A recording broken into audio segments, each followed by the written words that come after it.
좀 전에 그 경제적 순손실이 어려웠었죠. 근데 이제 그게 이제 그래프를 이제 탄력적 비탄력적 하더라도 그 삼각형에 대해서 이제 할 수 있는데 그래프 그리는 건 의미가 없잖아요. 그죠? 그래서 그냥 그렇게만 가져가시고. 그러니까 탄력적일수록 그냥이야 더 빵꾸 하나. 더 커지겠죠. 비탄력적은 적어진다. 그렇게 가져가세요. 그렇죠? 어차피 뭐 맞추기만 하면 되잖아요. 그죠? 이렇게 보시면 되고. 그 다음에 이제 102페이지로 가시면 자, 102페이지에 3번에 탄력성과 조세 기착이라는 게 있죠. 가볼게요. 세금의 기착 문제는 수요공급의 상대적 탄력성에 달려있죠. 세금의 부과는 공급자에게 부과되든 수요자한테 부과하든 수요와 공급이 완전 비탄력 아닌 한 어느 일방의 부담으로 기착되지 않는다 정도의 차이가 있으나 결국은 쌍방이 기착돼요. 그러면 자, 수요가 탄력적이면 수요자 부담이 작아지겠죠. 근데 수요가 비탄력적이면 수요자 부담이 커지겠죠. 그 가로친 거는 공급이니까 생각해 보시고. 일반 기착. 수요자가 전액 부담하는 경우가 있죠. 그럼 어떤 경우겠어요? 수요가 완비거나 공급이 완탈이겠죠. 그럼 뭐예요? 수요가 완전히 불리하거나 공급이 완전히 유리하다. 이렇게 보시면 되고요. 공급자가 전액 부담하는 경우는 어떤 걸까요? 수요가 완전 탄력적이나 공급이 완비일 때가 가능하죠. 그렇죠. 그 다음에 이제 오른쪽에, 보시게 되면은, 재산세 기착이라는 게 있죠? 들어볼게요. 재산세는 정부에 의해서 주택의 소비자, 즉, 소유자한테 부과되나, 그러나 부과되는 세금은 실제로 소비자가 전 부담하는 것이 아니라, 재산세 부과가 소비자한테 부과된 게 어떻게 돼요? 가치가 아까 올라갔죠? 소비량이 감소하고 생산량도 감소하고, 이어서 조세 부과는 거래량을 감소시킵니다. 그럼 생산자, 소비자 사이에 세금이 어느 정도 배분하는 것은 수요공급의 뭐에 따라서, 탄력성에 따라서 틀려진 거죠. 그 다음에 뭐 밑에 나와 있는 건 아까 완전 비탄력적은 전부 부담하잖아요. 그러니까 염두에 한번 읽어보시고. 6번이 지금 좀 어려워요. 주택시장에 대한 영향이라는 단어가 있죠. 자, 여기가 양가로 1번에 보시면 세 번째 전부가 일률적으로 재산세 부과라는 단어가 있나요? 자, 그래서 일률적으로 동일 비율을 가게 되면은 고소득층들이 더 유리해진다는 얘기예요. 자, 이게 어려울 수 있는데, 그러니까 일률적으로 동일 비율로 가게 되면 역진세라는 게 있죠. 그러면 우리가 일률적으로 재산세를 부과하게 되면 역진세적 효과라는 단어가 있나요? 그래서 역진세 효과가 나타나요. 그러니까 역진세는 가세편의 증가함에 따라서 적용되는 세율이 낮아진다는 건데, 자, 이건 제가 이렇게 한번 그려볼게요. 자, 지금 주택이 고가주택이 신규주택이죠. 신규가 고가주택이고요. 그 다음에 옆에 있는 게 이제 중고가 저가주택이에요. 중고가 저가주택이다.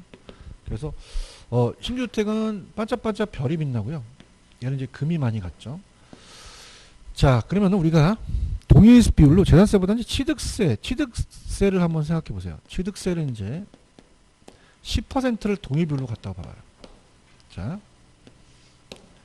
취득세를 10%로. 자, 그럼 이제 수요자한테 부담을 하겠죠. 자, 그럼 신규주택의 공급의 탄력성에 따라 달라지는 거예요. 그럼 신규주택은 공급자 입장에서는, 자, 신규는 아직 지었어요? 안 지었어요? 시간이 오래 걸리죠? 탄력적이다, 비탄력적이다? 유리하다, 불리하다? 불리한 입장이 되고요. 자, 얘는 고가주택이니까 고소득층이잖아요. 그러면 소득이 많기 때문에 구매 능력이 높죠. 그럼 굉장히 탄력적이에요. 그래서 얘가 수요자가 그냥이에요, 탄력적이에요. 그럼 얘가 유리하고 얘가 불리한이 벌어진다는 거죠. 그러면 얘 부담이 커지고 얘 부담이 작아진다는 거예요. 반대 현상이 나타나는 거죠. 중고주택은 조금만 개조선하면 되잖아요. 공급이 쉬워요. 공급이 그냥이다, 탄력적이다. 탄력적은 불리하다, 유리하다. 유리하고요. 그 다음에 자, 여기 수요자 입장은, 수요자는 저소득층이잖아요. 그럼 얘는 구매력이 낮으니까 굉장히 비탄력적이어서 불리하죠. 그러면 얘 부담이 커지고 얘 부담이 작아지는, 반대 나타나겠죠. 자, 그러면 볼게요. 일률적으로 이제 세금을 부과하게 되면은, 자, 얘가 만약에 5억이고 얘가 1억이다. 그럼 5억에서 10%는 5천을 얘한테 4개 재산세를 부과시키면 그냥요, 전가시켜요. 그럼 더 많이 전가시키겠죠. 그래서 나는 내가 500만 원 낼 테니까 너 4,500만 원 내. 이렇게 되는 거예요. 그럼 우리가 보통 고가주택 같은 아주 대형 주택 같은 경우는 취득세 감면해 주기도 하잖아요. 그죠? 이렇게. 자, 그러면은 중고주택은 만약에 자, 10%니까 1,000만 원이다. 그럼 전가를 시켜요? 못 시켜요? 자기가 다 부담해야 돼요. 거의. 그래서 얘는 900만 원 내고 너는 100만 원만 내라. 그러면 역진세가 나타난다는 거예요. 그죠? 그럼 역진세는 그냥입니까? 반대입니까? 얘가 더 많이 내야 되는데 얘가 더 많이 내거든요. 탄력성에 따라 틀려지니까. 그럼 역진세는 기분이 좋아요? 안 좋아요? 기분이 안 좋을 때 이런 역 같은 일이 있어 그런 얘기 하죠. 역진세는 기분이 좋아 안 좋아? 어떻게 했어? 그래서 누진세로 가는 거죠. 자, 갑니다. 읽어볼게요. 지금 어디 하시는지 아세요? 주택시장에 대한 영향. 소득을 기준으로 하는 고소득층은 신주택 소비하고 저소득층은 중고주택을 소비한다. 그럼 신주택은 공급에 있어서 생산기간이 필요하죠. 그러면 기존 중고주택보다 신규가 그냥요 비타협적이에요. 그럼 정부가 일률적으로 재산세를 부과하면 상대적으로 고소득층이 유리한 결과를 초래해서 역진세가 나타난다는 거죠. 그래서 2번 역진세를 피하기 위해서는 임대주택 공급을 더 많이 만들어야 되겠죠. 그다음에 저소득층에 대한 차등가세, 면세 등 정책적으로 필요하겠죠. 넘깁니다.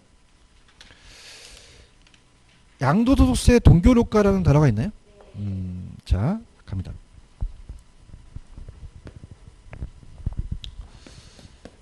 자, 양도소득세 동결효과라는 거는 자, 가격이 더 상승할 수도 있다는 거예요. 자, 양도소득세를 중과시킵니다.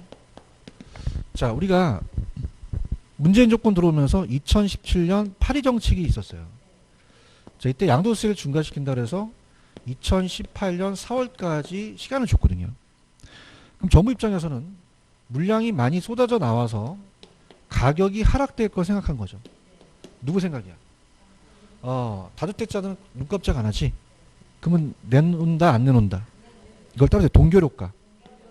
자, 이건 뭐냐면 자, 따라해보세요. 꽁꽁 얼어붙는다. 그럼 물량이 나와 안 나와? 잠겨버려요. 가격은 상승할 수 있다. 그래서 양도세 부동산 보유자로 하여금 거래를 뒤로 미루죠. 그래서 양도세 부과로 부동산 소유자는 부동산을 매각하지 않고 보유한 쪽으로 부동산 공급이 감소하니까 가격이 상승할 수도 있다라는 거죠. 이해 가셨습니까?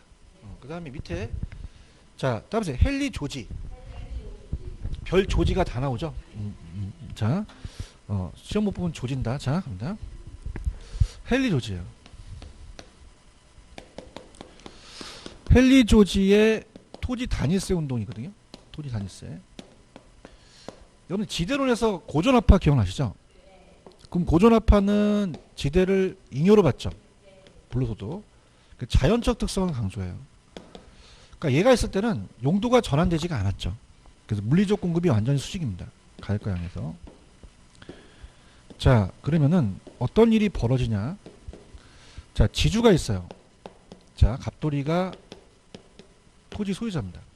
그럼 얘가 을돌이한테 지대를 받죠. 그러면 얘가 정부 얘한테 재산세를 부과시킵니다. 자, 근데 공급이 그냥요 성격상 완전 비타르적이에요. 그럼 공급자가 그냥 분리해? 완전히 분리해.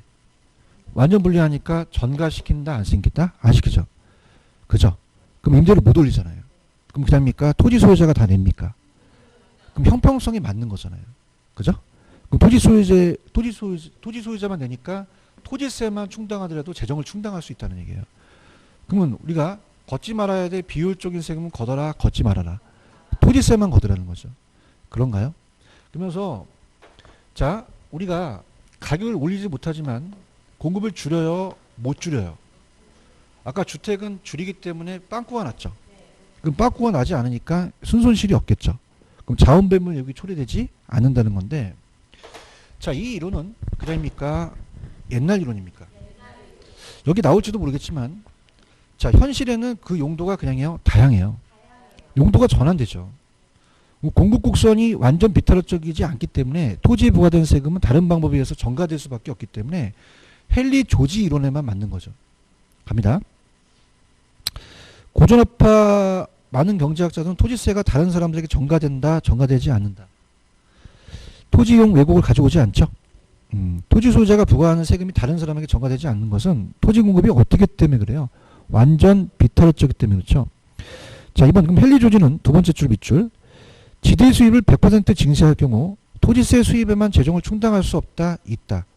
그러니까 토지세만 거두라는 거죠. 그죠? 왜 그럴까요? 토지세를 걷더라도 전가시킨다, 안 시킨다? 안 시키잖아요. 그죠? 그렇죠? 그럼 토지세로만 충당해도 다른 세금 안 걷어도 된다는 얘기예요. 그래서 토지 단일세 운동을 얘기했고요. 다시 말해 토지로부터 얻는 아까 잉여였죠. 불로소득을 잡은 거예요. 그러니까 조세를 부과하더라도 경제에 나쁜 영향을 주지 않으므로 토지로부터 얻는 지대에만 조세를 부과 징수하며 정부 재원을 조달하자는 거죠. 왜 그래? 토지가 어떤 비타락적이기 때문에 그래. 토지부터 얻는 소득이 지대에 조세를 부과하더라도 자원 배분의 왜곡이 발생하지 않는다는 거죠. 이해하셨죠? 마지막 11번 문제 스타트.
일 번의 정답은 5번이 맞습니다. 갑니다. 옳은 거. 조세에 대한 1번. 소유자가 거주하는 주택에 재산세를 부과하면 주택 수요가 증가할까요? 감소하죠. 주택 가격도 하락하겠죠. 임대택에 재산세를 부과하면 임대택 공급이 증가합니까? 감소합니까? 그럼 임대료가 올라가겠죠. 주택의 취득세율을 낮추면 주택 수요가 감소해요? 증가하죠. 취득세가 낮으니까. 아까 동교로가 기억나시죠? 그럼 가격이 오른 주택의 소유자가 양도세를 납부하기 위해서 주택의 처분을 적극적으로 추진해? 또라이야? 내나 안 내나? 공급이 증가해? 감소해? 감소죠. 틀렸죠? 5번이 맞나요? 토지 공급이 가격 타락성 0이면 무슨 비타락적이에요? 부동산 조세 부과 시 토지 소유자가 전부 부담한다는 거죠. 맞나요? 5번 됐습니다. 자, 그 다음에 투자론으로 가볼게요. 투자론은 이제 6에서 7문제가 나오는데 다 하진 않겠습니다, 오늘. 그래서 일부만 제가 하고 다음 시간에 넘기겠는데 문제를 또 풀어야 되니까. 자, 투자는 따라서 자금의 투입. 그럼 내가 1억을 투자해서 1년 후에 1억 2천만 원을 벌 수 있죠. 지금 내가 낸 건 미래예요, 현재예요?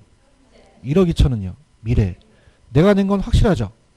근데 얘는요, 불확실하고 지출해서 희생해서 미래 불확실한 수익을 목적으로 가는 거죠. 그럼 여러분들도 지금 현재 확실하게 수확률을 냈죠. 희생하고 계시죠. 그런데 미래에 자격증 따는 건 확실하다, 아직은 불확실하다? 불확실하죠. 위험이라는 거 들어보셨나요? 그럼 불확실은 그냥요, 위험이 따라요. 그러면 위험이 할수록 더 많은 수익을 보상받겠죠. 그래서 들어볼게요. 자, 투자란 장래 현금 수익과 현금 지출을 그냥 해요. 교환을 해요. 즉 미래의 불확실한 수익을 위해 현재 확실한 소비를 희생했죠. 그래서 자, 우리가 투자라는 것은 이 두 가지 용어예요. 보통 단기 투자, 장기 투자. 장기죠. 장기. 그러면 장기 투자예요. 투자라는 건 장기입니다. 그럼 보통 임대형 부동산을 투자하는데 취득만 합니까? 내가 임대사업 운영도 합니까? 여러 번 하고 나중에 처분하죠. 그럼 운영에 대한 소득을 소득이득이라고 하고 처분이득을 자본이득이라고 해요. 그러면 여러분들은 임대를 원하세요? 양도차익을 더 원하세요? 양도차익 원하시는 분은 투기꾼이에요. 그죠? 그럼 그냥 둘 다야. 둘 다죠. 투기는 장기, 단기. 그럼 운영에 대한 거를 필요 없고 양도차익만 노린다는 거죠. 아시겠습니까? 그래서 좌측에 보시면은 소득이득과 자본이득을 기대할 수 있다는 단어가 있나요? 옛날에 한번 나왔었어요. 계산 문제. 근데 이것도 그냥 계산이 끊겼어. 근데 한번 읽어볼게요. 자, 지금 주택 투자에 대한 기간별 현금흐름을 기초로 소득이득과 자본이득 산정이 있죠. 자, 1기에 기초 주택 구입 가격이 얼마예요? 10,000원이 아니야. 1억이야. 1억이다가 기말에 순소득이 있죠. 이거는 임대료예요. 얼마 벌었어요? 1,000,000원. 그 다음에 마지막에 평가 가격이라는 건 뭐냐면 가격이 나중에 오르면 양도차익이 생긴 거죠. 근데 어머나 그냥이야 5천만 원 까졌어. 그럼 손실이 왔죠. 그 밑에 해설에 가보세요. 그러면 어떻게 됩니까? 1억에 1,000만 원은 그냥입니까? 10%입니까? 10%가 임대소득이 되겠죠. 대답 좀 해보세요. 근데 1억에서 그냥이야 5천이 까졌지. 그럼 1억에서 5천만 원 날라갔네. 그러면 그냥이야 마이너스 50이야. 합쳐 몇 퍼센트? 40%가 종합수익률이 됐다는 거죠. 그런데 이거 그냥이야 요새 끊겼어. 강의 안 해 이거. 아시겠죠, 그죠? 근데 이제 이해를 하시라고 한 거예요, 이 저자가. 나쁜 뜻은 아닙니다, 그죠? 이게 갈게요. 이기 기초 평가 가격이 얼마야? 얼마 주셨어? 5천. 이제 할 수 있어야 되는데 할 수 있어요? 순소득이 임대료 얼마 벌었어? 1,000만 원이네. 그러면 5천을 5천 나눴지? 5분의 1이지? 몇 퍼센트? 20%에 대한 운용 수익을 얻은 거죠. 아니 어렵지 않잖아요. 5천 투자해서 얼마 받아갔어? 그럼 얼마 번 거야? 5천 투자 5천이잖아요. 그럼 5천에서 5천이니까 100%를 번 거죠? 그러면 종합은 얼마? 120%가 난 거죠. 이해하셨죠, 그죠? 굉장히 간단한 거죠. 간단한 건데 이제 있으니까 해드린 건데, 요게 예전에 한번 나왔다가 요즘은 끊겼어요. 그래서 요 정도 수준은 이제 아니다 이렇게 해서 하니까 그냥 이해만 하시면 됩니다. 그럼 1기와 2기 중에서는 어떤 게 더 낫다는 거죠? 2기가 낫다는 거죠. 1기는 마이너스가 나게 된 거죠. 그런가요? 자, 2번 투자는 지렛대 효과 기대할 수 있죠. 그 다음에 또 일반 투자와 달리 정보비용, 탐색비용이 많이 들어가고 소유권 이전 등에 수반되는 각종 중개수수료나 세금 등의 거래비용도 다른 투자에 비해서 많죠. 오른쪽. 자, 소유 혹은 임차를 할 것인가 아니면 점유 형태에 대한 의사결정의 소비량에 대한 의사결정도 함께 고려해야 되고요. 자, 그 다음에 자, 우리가 차입자의 이자 감가상각에 대한 절세 혜택이라는 단어가 있나요? 자, 이거는 제가 눈도장을 좀 찍고 올게요. 넘겨보세요. 이거는 그냥 진도를 못 나가니까. 자, 어디로 가냐면 영업소득세 계산이 있어요.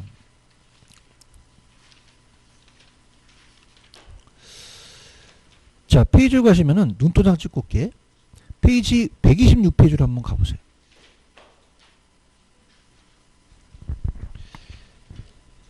자, 거기에 영업소득세 계산이라는 단어가 있나요? 거기 빼주는 걸 한번 보세요. 이자하고 감가가 가세 소득에서 공제됐죠?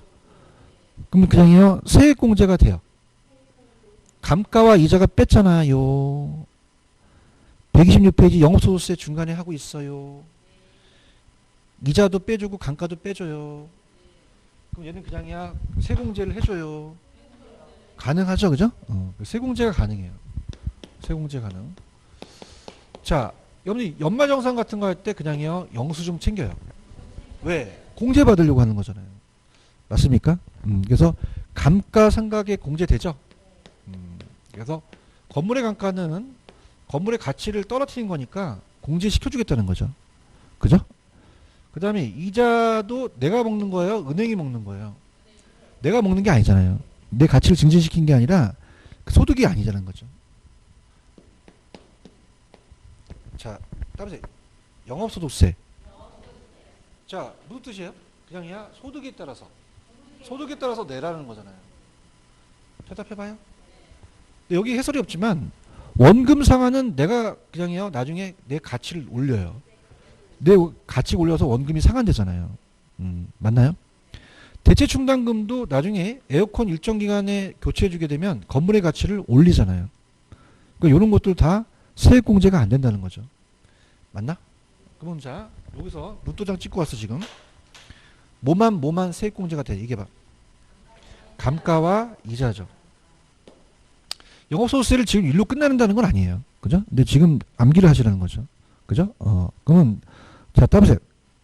여러분들 정부는 세금을 적게 거두려고 그래요? 많이 거두려고 그래요? 내는 그냥이야 안 내려고 해. 건방져 되게. 그죠? 그래서 따보세요. 겁도 없이 감히 세액공제가 되다니.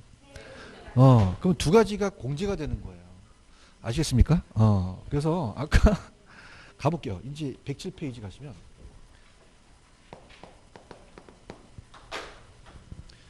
자 아까 6번 있었나? 6번? 그다음에 감히 세액공제가 되다니. 그럼 이자와 감가상각은 절세 혜택이 있다는 거죠. 거기 아까 그거랑 연결시키셔야 돼요. 아시겠습니까? 그래서 이거를 왔다 갔다 하셔서 6번 아예 정리해 놓는 게 나아요. 아시겠죠? 그래서 아까 감히 세액공제가 되다니 절세 혜택 있죠? 이건 세액공제가 돼요. 그럼 다른 금융자산에 대한 투자의 차이를 나타내서 우리가 매년 회계상 이루어지는 감가상각 금액은 과세 대상 소득을 축소시킨다는 거죠. 세금 감면의 혜택을 있다는 거예요. 아까 제가 어디 했다가 온 거 아시죠? 그럼 어떻게 돼요? 답이 감히 겁도 없이 세공제가 가능하다니. 그럼 요런 이 혜택이 줄 수 있다라는 얘기입니다. 무슨 말씀인지 아시죠? 이렇게 보시고요. 자, 그 다음에 자 부동산 투자하면 안 위험해요? 위험해요. 그러면 어떻게 돼요? 투자 이론의 기대소득의 변동 가능성이라는 건 뭐냐면 소득에서 너무 벗어나면 위험하죠. 그래서 평균에서 벗어날수록 분산과 표준 편차 동그라미 쳐보세요. 거기 보시면 따보세요. 분산, 표준 편차. 뭐의 크기를 측정하는 겁니까? 위험의 크기를 측정하는 거죠. 찾았습니까? 그 다음에 이제 이제 다음 주에 제가 지렛대 효과를 하는데 거기 지금 금융적 위험 있죠? 거기까지 끊으세요. 거기까지 끊어서 거기까지만 가겠습니다. 자, 그래서 투자에 대한 위험. 자, 우리가 부동산 투자할 때 투자 위험의 유형을 몰라야 돼요? 알고 있어야 돼요?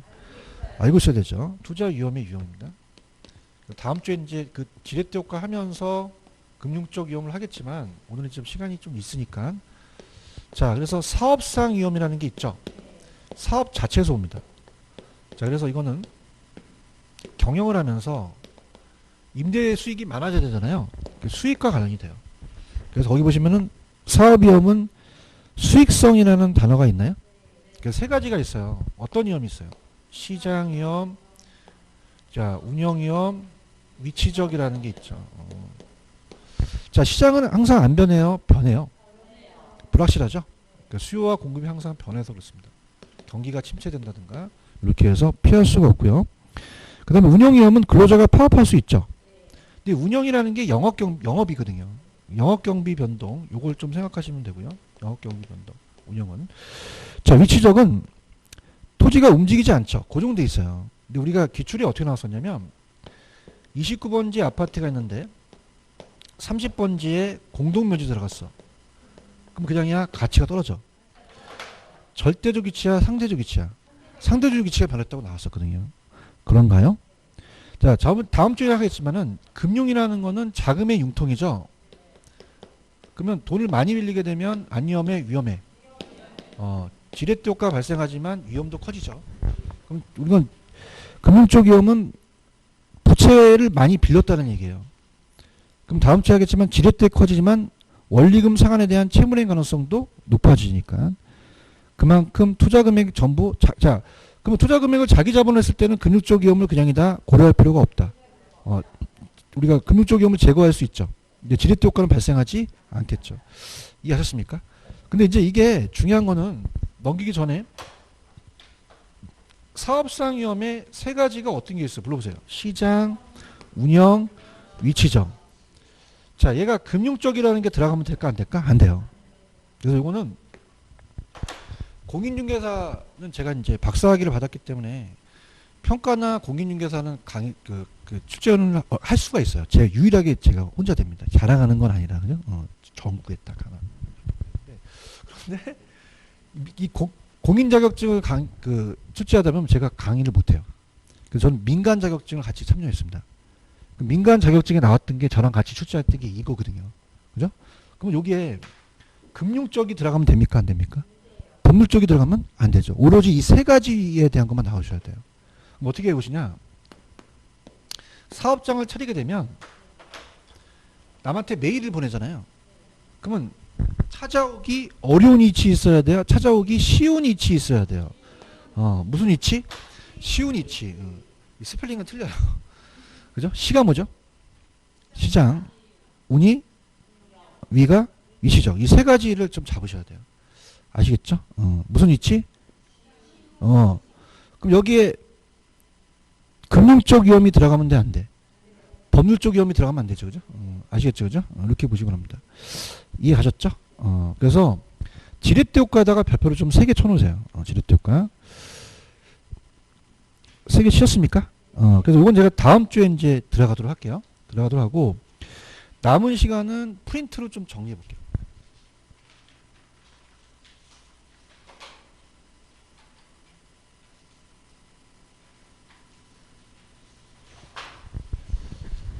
자, 테마입니다. 1번 정부의 시장 개입이라는 단어가 있죠. 자, 그러면 4번 저도득 그러면 정치적이죠. 그럼 4번은 저도득은 경제적이에요, 정치적이에요?